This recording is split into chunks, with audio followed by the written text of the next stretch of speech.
아멘.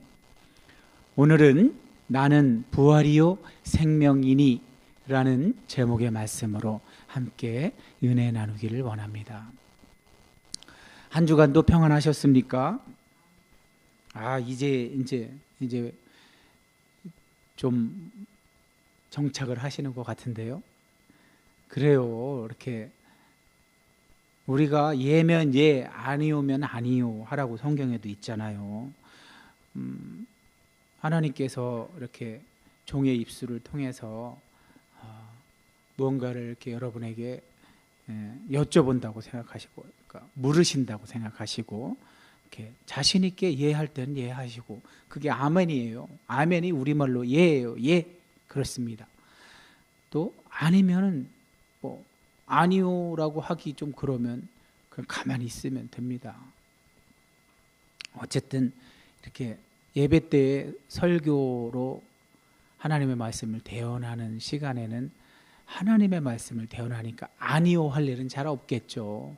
주로 예 할 일만 있겠죠. 어쨌든 잘 경청하다가 내가 예해야 될 때 예하면 되는 겁니다. 그러면 하나님의 말씀에 응답하는 게 되는 거니까요.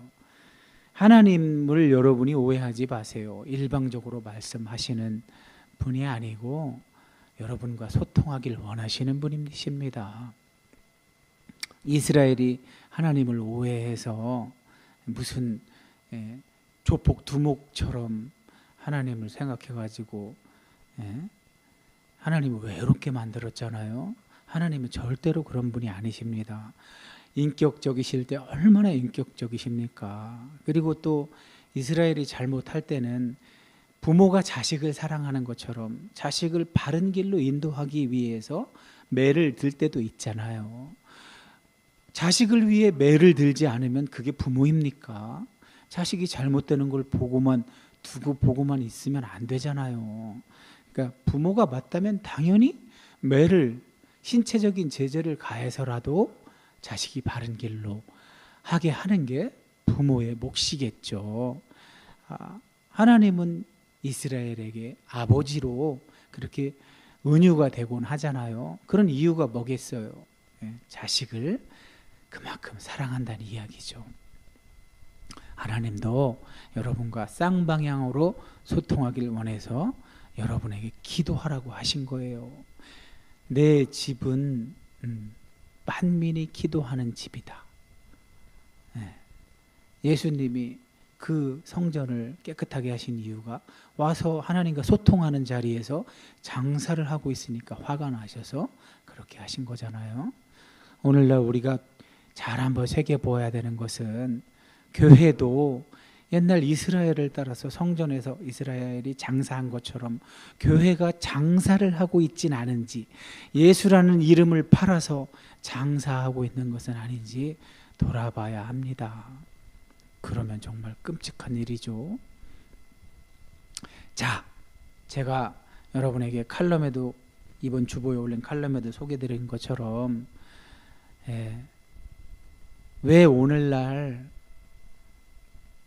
설교는 많은데 인터넷, TV로 엄청난 유명한 교회에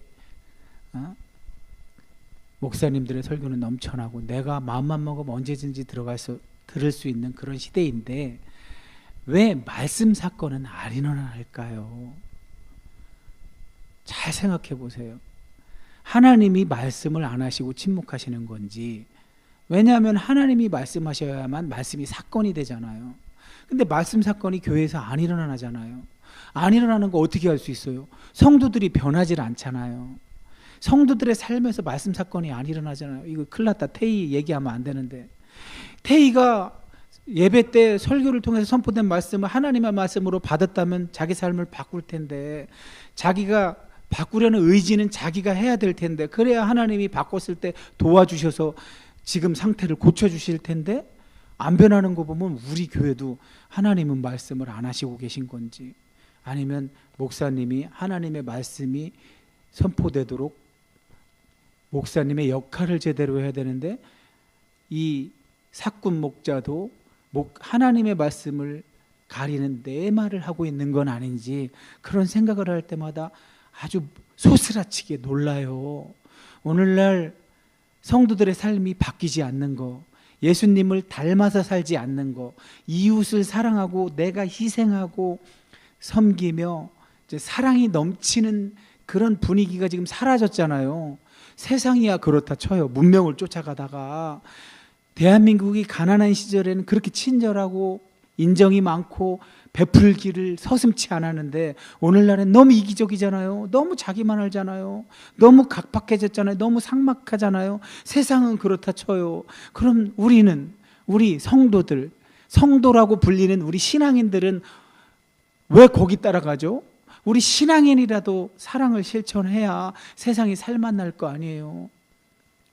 그걸 못하는 이유가 뭐라고요?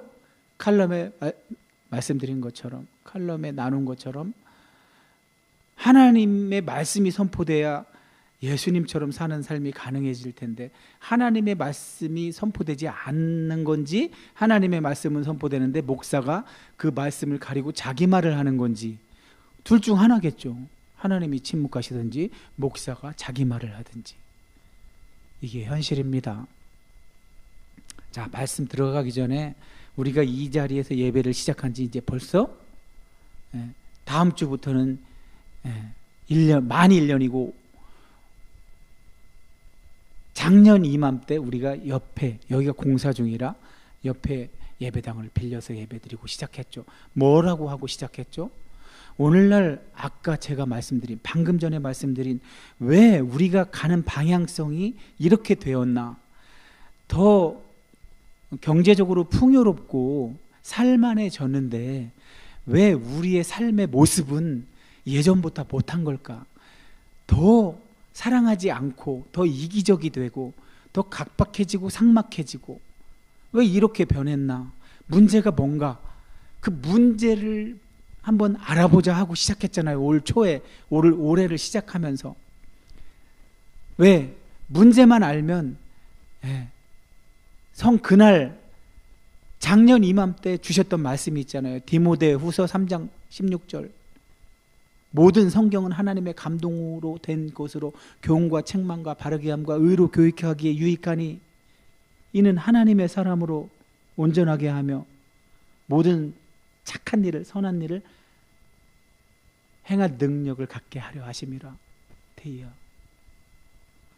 이런 말씀을 아멘으로 받아 먹어야지. 이거야말로 하나님의 말씀인데 성경이 사람을 고치는 힘이 있어서 그걸 믿고 원인의 자리로 돌아가서 시작한 게 창세기 3장에 3장에 첫 사람의 실패였구나. 첫 사람의 실패가 우리를 오늘날 이 지경으로 만들었구나.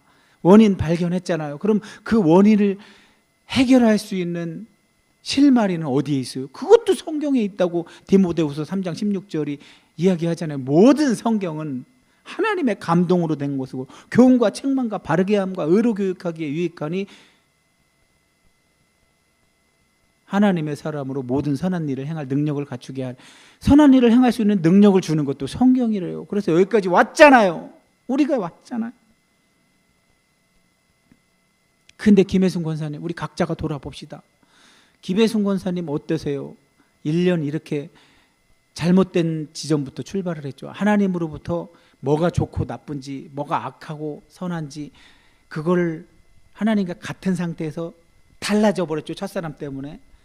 근데 이거 해결하려고 예수님이 오셨고, 예수님이 오기 전 성경의 내용과 오고 나서의 성경의 내용을 다 동원해서 우리가 예수님이 2000년 전에 하나님과 붙여준 덕분에 이제 어떤 가능성이 생겼어요. 우리한테 선한 일을 행할 능력을 갖췄잖아요. 우리가 예수님 덕분에 하나님께 붙어버렸잖아요. 예수님이 붙여주셨잖아요. 그 얘기는 뭐예요? 하나님과 우리가 이제 선악이 같아졌다는 걸, 선악관이 하나님한테 좋은 게 우리한테도 좋은 게 됐고 하나님한테 안 좋은 게 우리한테도 안 좋은 게 돼버렸잖아요. 그러면 당연히 우리는 어떻게 살아야 돼요? 송태희님? 하나님한테 좋은 걸 하고 살아야죠. 본인 그렇게 사셨어요? 말은 참 잘하는데 그렇게 사셨나요? 배를 보세요. 본인의 배.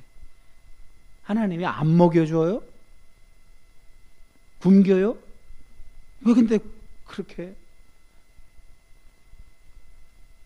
당신은 당신의 몸에 폭력을 행사하고 있어요. 지금 내가 볼 때 그래도 예원교회 와서 나를 뿌듯하게 한 거 하나가 있었다면, 김혜순 권사님을 보면 그래도 손을 잘 펴시고 인정이 많고 타인의 고통에 공감하는 능력이 있어요. 보니까 그걸 선천적으로 지니신 건지 아니면 정말 예수님께서 하나님께 붙여주신 덕분에 하나님의 성품으로 지금 회복돼 가고 있는 건지 저는 원인은 잘 모르겠는데, 목사로서 한 성경을 연구한 지 전문적으로 연구한 지는 한 20년 정도 됐는데, 제가 볼 때 후자 선천적인 타고난 것도 있지만 성경과 그러니까 말씀과 성령이 김혜순 권사님 안에서 김혜순 권사님을 도왔기 때문에 오늘날 그런 캐릭터로 살고 계신 거 아닐까 하는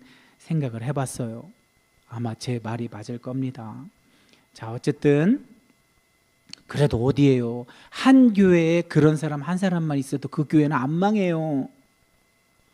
목사는 입만 살았어요. 목사는 입만 빌려줘요. 하나님한테.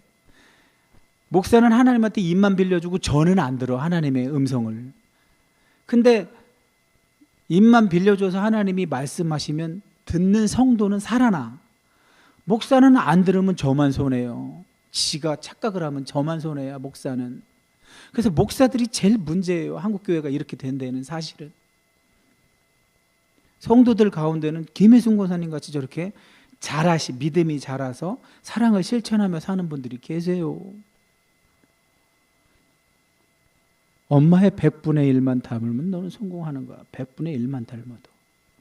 자, 송태희 시작하는 말씀 저 17이라고 된데 한번 읽어봐 주세요.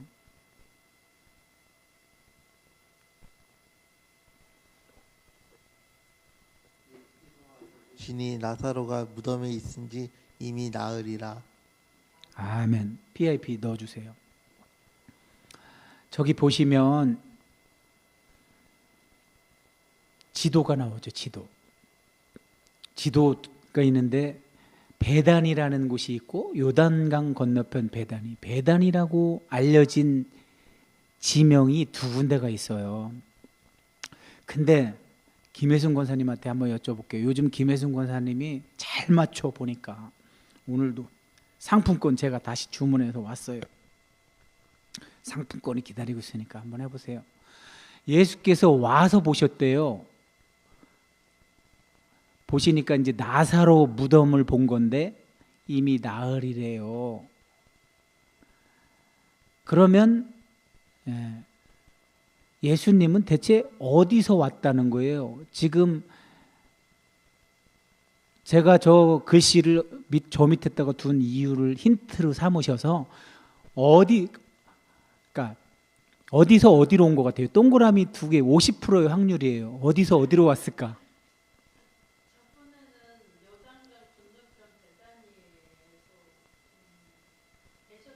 그렇죠. 어이구 기억하시는구나. 세례 요한이 세례 줬던 곳이 저기였잖아요. 그죠? 사람들이 또 죽이려고 돌로 치려고 해서 절로 피신하셨죠. 그래서 어디로 오신 거예요? 예루살렘 옆에 베다니로 오신 거죠. 야, 역시 우리 실망을 안 시켜. 우리 권사님 에이스야, 에이스. 우리 예원교회 에이스. 자, 맞아요. 지난 말씀에 그 선한 목자 비유 말씀할 때 이제까지 예수님이 유대인들한테 혹은 이스라엘 종교 지도자들한테 진실을 말하지 않은 게 아니에요. 진실을 말했어요. 그러는데도 자기들이 믿지 않은 거면서 툭하면 예수님한테 행패를 부리려고 그래. 예수님을 죽이려고 하고 돌로 치려고 하고 잡붙잡으려고 하고. 그러니까 예수님이 아직 저 때는 수전절 근처면 겨울이라고 그랬잖아요. 29년 겨울. 그럼 이제 30년 봄에 6월절쯤에 돌아가시니까 아직 돌아가시면 안 돼요. 예수님도 그걸 알고 계셨고 또 성부 하나님께서 성부 하나님의 때가 있기 때문에 예수님을 지금 죽게 안 하신단 말이에요. 그렇기 때문에 예수님도 옛날 세례 요한이 세례 줬던 곳으로 피신해 계셨고 거기서도 그냥 쉬시기만 한 게 아니라 사람들한테 말씀을 전하니까 많은 사람이 믿었다고 하잖아요. 근데 그 사람들이 뭐라고 그래요? 세례 요한은 어떤 표적도 행하지 않았지만 이 예수님이 이런 분이다 하고 세례 요한이 말한 건 다 맞다. 이렇게 했단 얘기는 예수님을 메시아로 인정해서 믿었단 얘기겠죠. 물론 성경이 믿었다고 해서 그 사람들이 믿음이 성숙한 수준을 얘기하는 건 아니에요.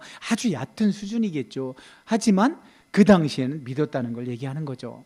그렇게 있었는데 지금은 오셨대요. 어디로? 예루살렘. 자, 두 번째 지도를 한번 보시면 저기 베다니는 예루살렘에서 가깝기가 한 오리쯤 되매. 제가 글씨 쓴 바로 위에가 베다니라고 한다면 아까 요단 건너편 베다니에서 이쪽 베다니까지는 최소한 30km는 무조건 넘어요. 뭐 35km 정도 될 거라고 봐요. 이제 35km 정도 와서 베다니에 있고, 그럼 베다니에서 예루살렘까지는 얼마냐? 저 지도에 보면 베다니는 저렇게 동그라미로 해놨죠. 그러고서 왼쪽에 성전 그림이 있죠. 템플 마운트, 거기가 성전 산이에요. 작은 네모가 성전이라면 큰 네모는 성벽. 그 템플 마운트 아래 보면은 다윗성이에요. 다윗성. 다윗성의 맨 밑에가 실로암 연못이 있어요. 그래서 초막절 축제 때 저 아래쪽 이 경계선 있죠. 거기에 실로암 못이 있으면 그 다윗성을 통과해서 성전까지 가는 물을 길러서 성전 제단에 물을 붓는 그런 행사를 했다는 거예요. 초막절 날.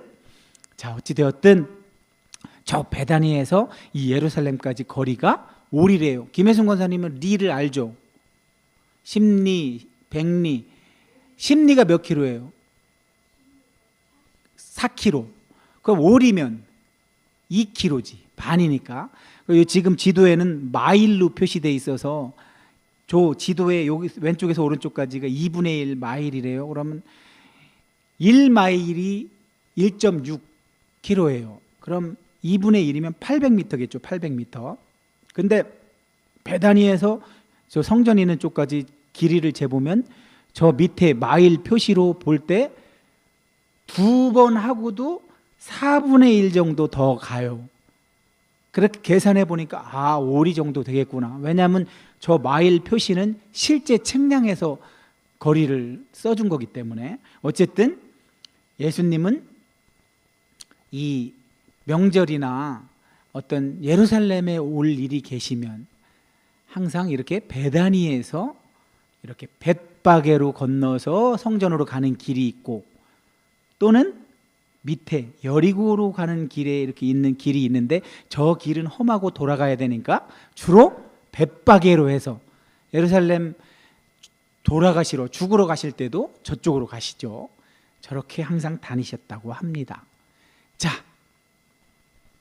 예수님이 이제 베다니에 왔어요. 그 마리아 마르다와 그 오빠 나사로가 무덤에 있다고 하는 거 보니까 죽었나 봐요. 나흘이라고 하는 거 보니까 죽은 지 나흘째 된 거예요. 벌써 많은 유대인이 마르다와 마리아에게 위문을 하러 왔대요. 우리로 얘기하면 조문이죠. 조문. 상가에 조문 간 거예요. 조문. 자, PIP 빼주세요. 자, 마르다는 지금 마르다와 마리아의 행동을 잘 보세요. 예수께서 오신다는 말을 들으니까 곧 나가서 맞이하되 마리아는 집에 앉아 있었대요. 마리아 마르다가 이 요한복음에도 나오고 이제 공관복음이라고 하는 마가복음, 마태, 마가, 누가에도 나와요. 근데 다른 곳에서 나오는 그런 마리아 마르다를 잘 기억하고 계신 것을 잘 생각해보고 지금 행동을 이렇게 따라오세요. 왜냐하면 요한복음이 가장 늦게 기록됐기 때문에 앞에 기록된 내용들을 이미 알고 있었을 거고 자신이 이 복음서를 기록할 때는 그걸 참조했을 가능성이 높아요. 자, 지금 마르다하고 마리아의 행동만 봐도 알 수 있죠.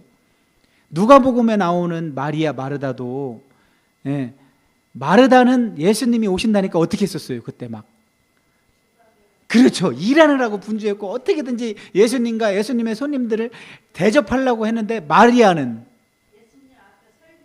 그렇지. 발치에 앉아서 어떻게든지 예수님의 말씀을 들으려고 길을 썼죠. 원래 예수님의 발치는 제자들의 몫인데 겁도 없이 제자들보다 예수님한테 더 가까이 앉아서 듣고 있었을 정도로 마리아는 말씀에 적극적이고 마르다는 삶에서 여러 가지 일들로 적극적이에요. 지금도 그런 모습이 보이죠. 자, 그런데 마르다가 뭐라고 얘기했냐면 주님, 주께서 여기 계셨으면 내 오빠가 죽지 아니었을 텐데, 근데 이제라도 주님이 무엇이든지 하나님께 구하면 하나님이 주실 줄 저는 압니다. 저 말씀을 봤을 때 마르다가 지금 믿음이 좋아요, 안 좋아요? 엄청 좋은 거죠, 그죠?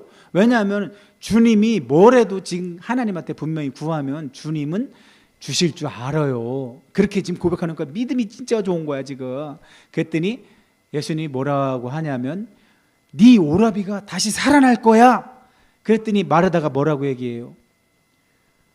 마지막 부활 때 다시 살아날 줄 안답니다. 저렇게 얘기하는 걸로 봐서 좀 전에 앞에서 한 말이 지금 주님이 구하면 하나님이 뭐든지 줄 압니다라는 믿음이 지금 나사로를 살린다는 믿음이었던 것 같아요? 아니면 부활 때 살아난다는 얘기예요? 부활 때 살아난다는 믿음이죠. 그러니까 지금 봐봐요. 마르다는 믿음은 상당히 좋아 보이지만 저거는 정확한 믿음이 아닌 거죠. 이제까지 예수님이랑 그렇게 친했고 많은 말을 주고받았고 예수님을 메시아로 인정하면서도 예수님의 능력을 또는 성부 하나님의 능력을 제한하고 있는 거예요. 자기의 생각으로. 마지막 부활 때 살아나는 줄만 알고 있는 거예요. 이거 믿음이 아직 성숙한 믿음은 아닌 거예요. 지금 마르다의 수준이. 마르다가 말하는 것만 봐도 알 수 있죠. 그랬더니 오늘의 너무나 중요한 말씀, 이게 오늘의 핵심 말씀이고 이거는 송태희 달달달 외워야 돼. 이거 너무나 드디어 예수님이 25, 26절 너무나 중요한 말씀이니까 우리 다 같이 한번 한 목소리로 읽겠습니다. 25절 6절만 시작. 나는 부활이요 생명이니 나를 믿는 자는 죽어도 살겠고 무릇 살아서 나를 믿는 자는 영원히 죽지 아니하리니 이것을 내가 믿느냐. 예수님은 이 말씀을 하신 건데 마르다는 이 말씀으로 알아들었어요? 부활 때 부활하는 걸로 알아들었어요? 마지막 부활 때. 그건 예수님 재림 때잖아. 재림 때. 예수님은 재림 때 나사로가 살아난다는 얘기를 하고 싶은 거예요? 아니면 지금 살린다는 얘기예요? 지금 살린다는 얘기예요. 지금 그 얘기잖아요. 나를 믿는 자는 죽어도 산대요. 이미 죽은 사람도 산다는 거예요. 근데 그 뒷말씀 살아서 나를 믿는 자는 영원히 죽지 않는데요. 지금 살아있는 사람, 지금 저게 우리한테 해당되는 거예요. 우리보다 먼저 죽은 사람들이 있을 거 아니에요. 교회가 생긴 이래 우리보다 먼저 죽은 사람들. 근데 그런 죽은 사람들도 산다는 거고, 근데 지금 살아있는 사람, 이런 사람들은 이미 영생을 얻었기 때문에 영원히 죽지 않는답니다. 이거 믿느냐고 얘기하는 거예요 지금. 이걸 내가 믿느냐 하니까 마르다가 뭐라 그래요 지금? 예스 주여 그렇습니다. 저거 그냥 짧은 한 달로 하면 아멘 그러는 거예요 지금. 아멘. 주는 그리스도시요 세상에 오시는 하나님의 아들이신 줄 내가 믿나이다. 좋아요. 여기서 문제 하나 더 나갑니다. 그럼 지금 저렇게 고백하는 마르다는 예수님이 지금 자기 오빠를 지금 살려주는 걸로 알고 저런 말을 한 걸까요? 아니면 재림 때 마지막 날에 살리는 걸로 알고 저렇게 대답한 걸까요? 아까 수준이랑 똑같은 거로 생각하시고, 여기 태희는 그러니까 아까 수준이랑 똑같은 거. 저기 우리 수준을 말하는 거예요. 지금 우리 가운데 아무리 잘나봤자 마르다 수준이야. 우리도. 왜? 우리가 지금 여기서 하나님 나라를 누리도록 예수님은 해주셨는데 우린 다 어떻게 믿고 있어? 지금 죽어서 가는 천국만 믿고 있어. 그래서 이 땅에서는 형편없이 살아. 이 땅에서는 세상에 취해서 살아. 이 땅에서는 세상 문명이 주는 유익만 잔뜩 취하고 돈만 좋아하다가 돈 쓰는 재미로 살다가 돈의 노예가 돼서 살다가 에이 어차피 난 죽으면 천국인데 뭐 이렇게 하고 산다는 얘기야. 우리 마르다 수준으로 지금 믿고 있는 거예요 지금. 자, 이 말을 하고 돌아갔대요. 집으로 돌아간 거겠죠. 그런 다음에 자기 동생을 불렀대요. 자, 여러분 여기까지 읽으면 그러니까 선생님이 오셔서 널 부르신다 하고 이제 동생한테 얘기했어요. 여기까지만 보면 마르다는 우리가 누가복음에서 알던 마리아는 달랐잖아. 예수님이 그때 마르다 마리아를 두고 뭐라고 평가하셨죠? 마르다야 마르다야, 너는 너무 많은 일로 지금 너무 바빠. 몇 가지만 하든지 아니면 한 가지만 해도 돼. 네 동생 마리아는 좋은 걸 선택했기 때문에 뺏기지 않을 거야. 엄청난 칭찬을 받아요. 지금 누가복음에서 예수님의 말씀은 뭐예요? 마리아는 지금 정말 중요한 걸 알았고 그걸 선택했다는 거예요. 근데 마르다는 정말 중요한 건 여기 있는데 그까지가 한 끼 굶는다고 손님한테 예의를 차리기 위해서 손님을 대접하는 데만 너무 정신이 팔려 있어서 정말 중요한 건 놓치고 있다는 말씀을 하시는 거잖아요. 이걸 갖고 한국교회 목사님들이 마르다는 잘못됐고 마리아는 잘됐고라고 설교하면 많은 교인들이 교회 와서 봉사 안 하고 교회 잘 안 섬길까 봐 이걸 자꾸 다르게 설교하려고 노력들을 많이 하시는데 그러면 안 되죠. 그 문맥에 맞게 설교를 해야죠. 분명히 그 문맥에서 마르다는 바른 선택이 아니라 마리아가 바른 선택을 하고 그 어떤 것보다도 지금 예수님의 입에서 나오는 말씀이 가장 중요하고 그 말씀을 듣고 그 말씀을 실천하며 사는 게 예수님의 뜻인데 그걸 다르게 바꿔서 얘기하면 안 되는 거죠. 마르다가 한 것도 안 중요하다고 말씀하신 건 아니잖아요. 예수님이 중요한데 더 중요한 건 마리아가 하는 거라고 얘기를 한 거죠. 그걸 왜곡시켜서는 안 되겠죠. 그래서 우리는 오늘도 마리아는 지금 기대하게 돼요. 아, 마리아는 뭔가 다를까 하고 기대하게 되는데 마리아하고 함께 이제 집에 있던 유대인들도 마리아가 뛰어나가니까 마리아도 예수님이 오니까 반가워서 뛰어나갔겠죠. 혹시 마리아는 지금 여기서 예수님이 나사로를 살릴 걸 알고 저렇게 뛰어가는 건가 하고 우리가 기대하게 만드는 거죠. 그래서 마리아가 예수 계신 곳에 가서 배웠고 그 발 아래에 엎드리는 것만 봐도 벌써 다르죠. 마르다의 행동이 다르죠. 마리아는 어떤 자신의 기대, 소망을 적극적으로 표현하는 사람이에요. 보니까 그죠? 발 아래. 예전에 누가복음에서도 발치 앞에 그 제자들이 거기에 주로 차지하는 자리고 그 제자들 중에서 누가 가장 가까이 앉았을까요? 베드로, 야고보, 요한. 중요한 데는 늘 데리고 다녔던 주요 세 제자는 워낙 경쟁심도 심하고 남한테 안 뺏기는 스타일이잖아. 그러니까 아마 예수님 제일 가까이에는 베드로, 야고보, 요한이 항상 차지하고 있었을 텐데 발치라면 어디예요? 발 가까이 바로 앞에 누가 있었다는 거예요? 마리아가 있었다는 거예요. 오늘도 마리아는 발 앞에 엎드려서 예수님께 뭐라고 얘기했냐면 주께서 여기 계셨더라면 내 오라버니가 죽지 아니하였겠나이다. 마리아도 역시 마르다랑 똑같은 얘기를 해요. 근데 사실 이것만 갖고는 사실 모르죠. 그러나 우리가 추측은 해볼 수 있는 거예요. 지금 여러분께 한번 질문을 해볼게요. 저 말만 가지고 마리아는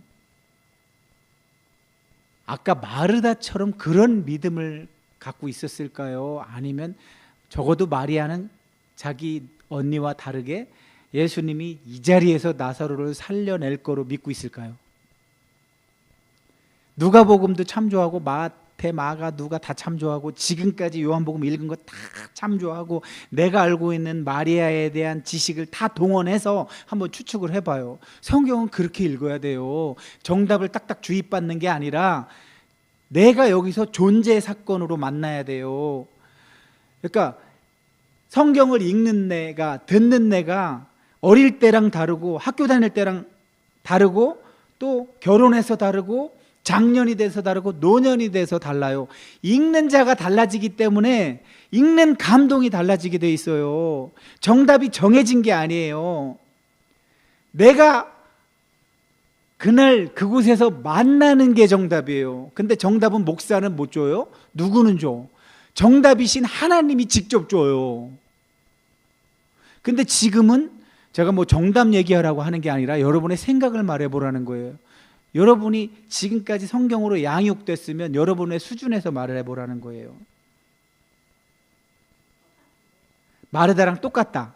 태희는 저 지금 마리아는 저 말만 보면 아, 예수님이 지금 오빠를 살릴 거라고 기대하고 있을까? 그냥 마리아도 아까 마르다처럼 재림이나 할 때는 살아나겠지라고 믿고 있을까? 재림할 때야. 두 분이 똑같은 생각이네. 뭐 그건 여러분의 생각이니까 제가 뭐라고 말할 수 없어요. 예. 자, 어쨌든 중요한 거는 제가 본래 이야기하려고 했던 거는 요거 마지막까지 보고 할게요. 자, 예수께서 우는 것과 또 함께 유대인들이 우는 것을 보시고 지금 마리아도 울고 유대인들도 같이 조문 왔던 유대인들도 울었대요. 근데 그 모습을 보고 심령에 비통히 여기시고 불쌍히 여기셨대요. 그러면서 어디다 뒀니? 뭐 유대인들은 무덤을 이렇게 쓸 거 아니에요. 그러면 뭐 여러 무덤이 있으면 어느 게 나사로의 무덤이냐 그 얘기를 하시겠죠. 그러니까 마리아가 와서 보시옵소서 하니까 예수님이 눈물을 흘리셨대요. 예수님이 눈물을 흘리시는 걸 보고 어떤 감정이 드세요? 이럴 때 김혜순 권사님 수준이면 타인의 고통에 공감하시는 분이잖아요. 그럼 메시아의 눈물을 보고는 어떤 생각이 드세요?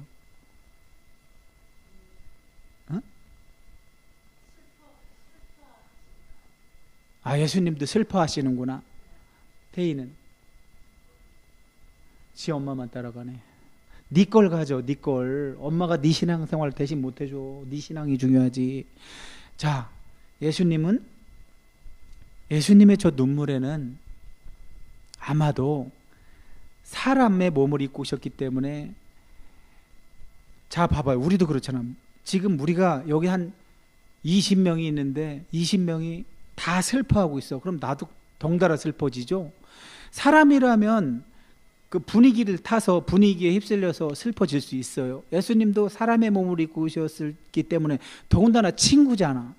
그래서 오셨을 수 있고, 근데 오늘 더 중요한 한 가지를 우리를 볼 수가 있어야 돼요. 남들이 뭐라고 하든 간에, 자, 지금 유대인들도 앞에 건 봤어. 야, 친구를 정말 사랑했나 보다. 얼마나 사랑했으면 저렇게 눈물을 흘릴까. 이렇게 보는 사람이 있었고, 또 비꼬는 사람들은 아니 맹인 눈도 뜨게, 선지자들도 못했던 맹인 눈을 뜨게 할 정도면 어떻게 저 사람 죽지 않게나 할 수 없었더냐, 이렇게 얘기하는 사람도 있었는데, 이게 오늘 마지막 말씀이에요. 자, 여러분 이제 집중하세요. 지금 여기서부터 초집중하세요. 지금 저기 나오는 많은 등장인물들이 예수님에게서 나오는 여러 가지 표적들을 보고 또 예수님이 말씀하시는 걸 보고 믿는 사람들이 많이 모였을 텐데, 이들의 믿음의 단계는 예수님하고 아주 가깝게 지냈던 마리아, 마르다 이 수준보다 높을까요? 낮을까요? 아니면 비슷할까요? 지금 여기 나온 모든 사람들을 봤을 때 예수님이 아까 우신 두 번째 이유를 말씀드리기 전에 한번 물어보는 거예요. 예수님이 그냥 친구를 너무 사랑해서 슬퍼서 우는 수준에서 생각하는 사람들이 대부분이었겠죠.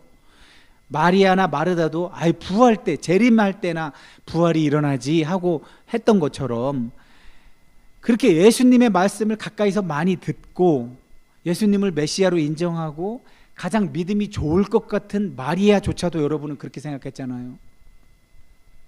그렇다면 아직 예수님이 이거보다 더 빨리 올 수 있었거든요. 사실 우리가 읽지는 않았지만, 자매가 오빠가 병 걸렸어요 하고 사람을 보낸 건 더 일찍 보냈어요. 근데 예수님이 그때만 갔어도 아직 안 죽었을 수 있겠죠, 그죠? 근데 예수님이 거기서 며칠을 더 기다렸어요? 이틀이나 더 기다렸어요. 제자들은 그래서 오해를 했죠. 죽은 게 아니라 잔다고. 근데 예수님은 죽는다고 얘기하셨고, 근데 예수님이 이틀 더 기다리면서 이 일을 통해서 하나님이 영광 받고 하나님의 아들인 내가 영광 받을 거야, 이런 아리송한 말씀을 하시고 이틀 더 있다 가셔서 죽은 다음에 오신 거예요. 여기까지는 마르다도 모르고 마리아도 모르고 그 곁에 있었던 사람들도 모르고, 알 수 있을 만한 사람들은 누구밖에 없어요 지금?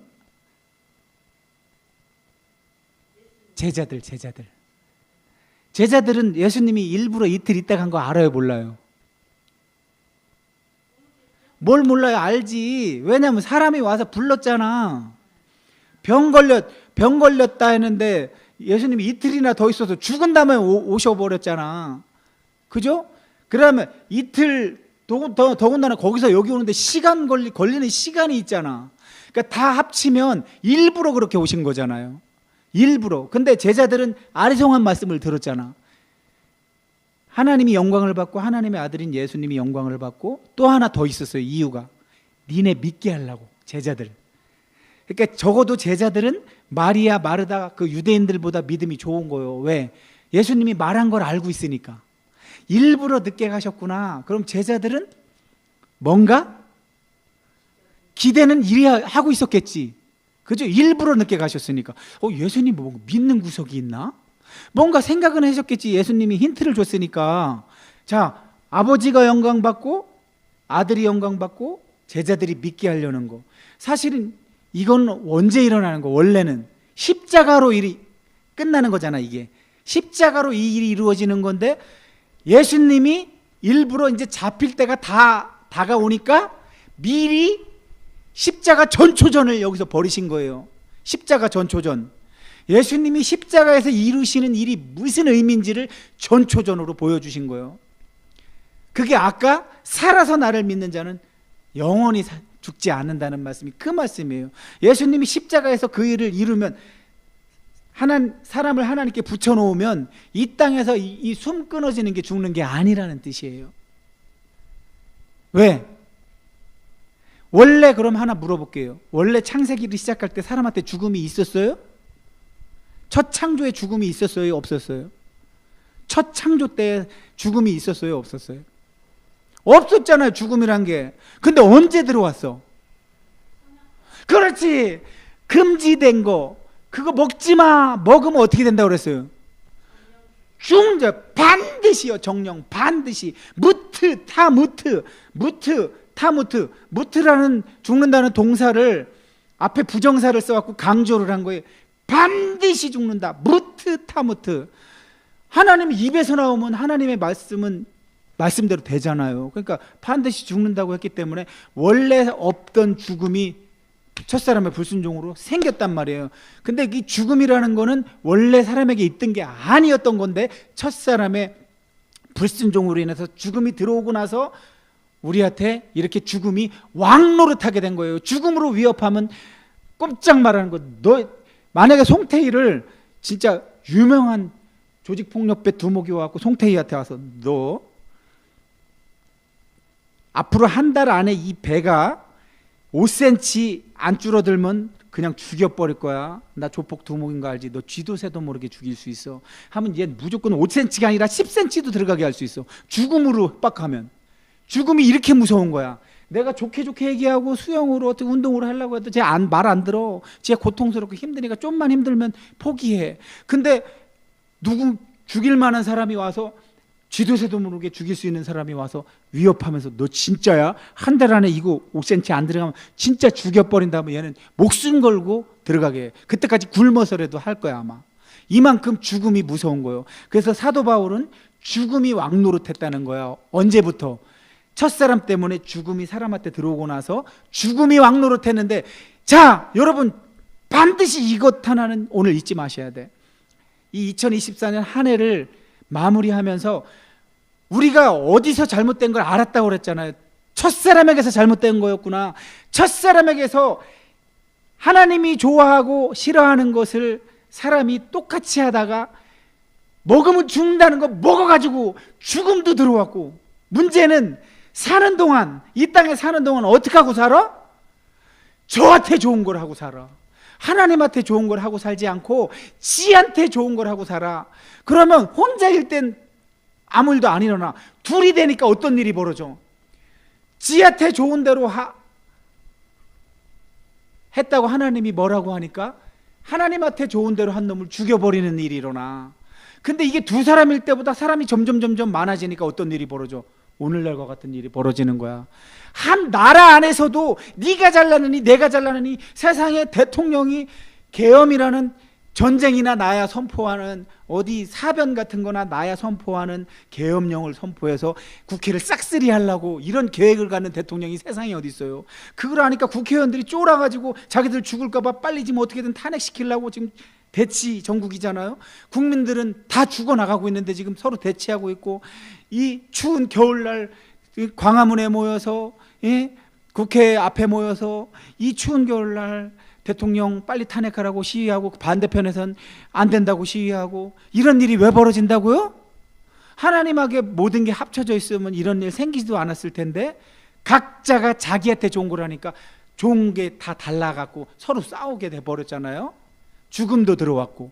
근데 이걸 누가 해결하셨다고? 오늘 말씀 2024년을 마무리하면서 조금 길어지더라도 양해하고 들으세요.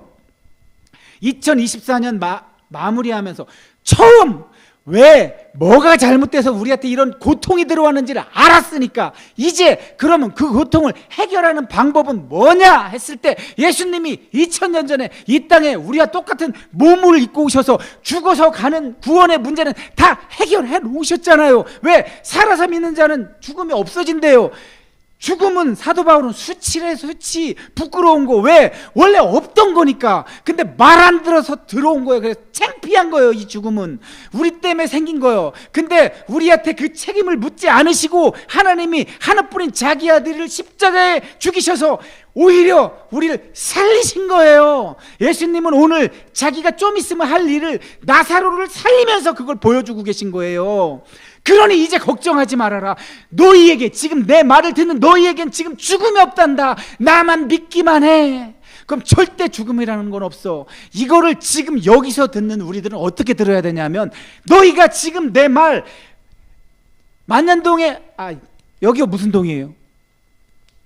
개정동, 한미시장 2번 게이트 대전화인 2층의 예원교회에서 박남이라는 목사가 지 입술로 말을 하고 있지만 그 입술을 통해서 말하는, 내가 너희에게 감히 말하노니 너희가 정말 지금 믿고 있다면 죽어서 가는 그거 신경 쓰지 말고, 그건 내가 다 했으니까 이 땅에 살아서 믿는 자는 어떻게 된다고 했니? 절대 죽음이 없고 영생이라고 했으니까 제발 죽음 앞에, 이제 죽음이 왕노릇할 때 그 시절 다 지났으니까 쫄지 말고, 태희야 이제 네 수준이 어떻게 돼야 되는 거냐면, 조폭 두목이 와서 너 한 달 안에 네 배가 지금 5cm 안 들어가면 죽여버릴 거야. 협박받아서 네가 살을 빼서 배를 집어넣는 게 아니라, 그게 아니라 네가 예수님 덕분에 하나님의 성품이 회복되게 되었으니, 이제 내 이 배가 오히려 하나님의 영광을 해치고 있다면 그 창피한 일이구나. 내가 하나님을 믿는 자답게, 내가 예수님의 성품을 닮아서 예수님처럼 살아가는 자답게,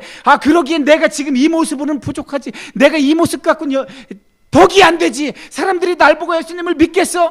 너나 잘해, 너나 똑바로, 너나 빨리 걸어, 너나 말 빨리 해, 너나 빠릇빠릇 해줘봐, 이렇게 말을 한다면 내가 오히려 하나님의 영광을 가리고, 이건 아니구나. 내가 예원교회에서 1년 동안 예배를 드렸어도 내가 변한 게 하나도 없다면 그건 정말 예수님의 저 말씀이 하나님의 말씀으로 내가 듣지 못한 건가? 왜 나는 그대로인가?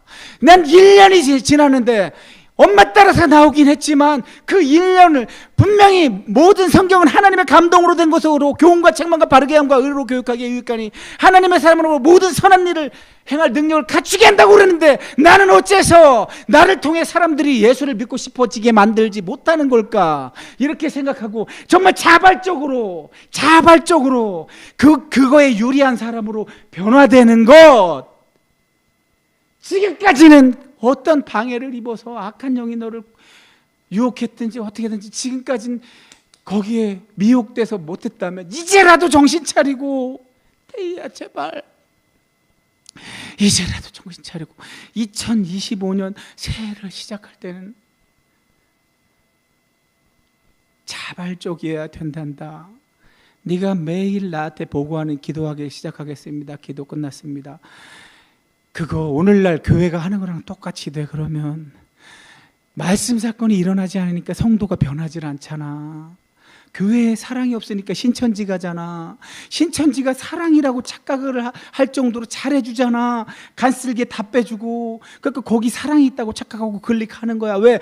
교회가 너무 메말라 있으니까, 교회가 삭막하니까, 사랑이 없으니까 그런 데 찾아가잖아. 우리 예원교회 성도 여러분, 명확하게 제가 말씀드렸습니다. 첫사람의 실패가 의미하는 것과, 그렇다면 둘째 사람, 둘째 아담인 예수님이 오셔서 그걸 회복해 주셨다는 것, 그게 뭘 의미하는지. 죽어서 가는 천국은 우리가 걱정할 게 없다니까요. 그거 하나님 편에서 다 해놓으셨어요. 정말 성경은 99%뭘 말씀하시는 거냐면, 지금 여기서 네가 나를 믿었기 때문에 너에겐 죽음이란 건 없어. 그러니까 쫄지 마, 제발. 담대해. 쫄지 말고 담대하게 살아. 멋지게 살아. 산자답게 살아. 죽은 자같이 살지 말고 지금 여기서 내게 주시는 말씀으로 받은 줄로 알고, 여러분 2025년 새해 시작되면 이제까지 했던 것 다 잊어버리고 이제 새 사람으로서, 예수님이 새 사람으로 바꿔주신 그 사람으로 살겠노라 정말 다짐하고 결단하면서 주님의 도움으로 그렇게 살아가는 우리 예원교회 예배 공동체 되라고 이 말씀을 전했습니다. 기도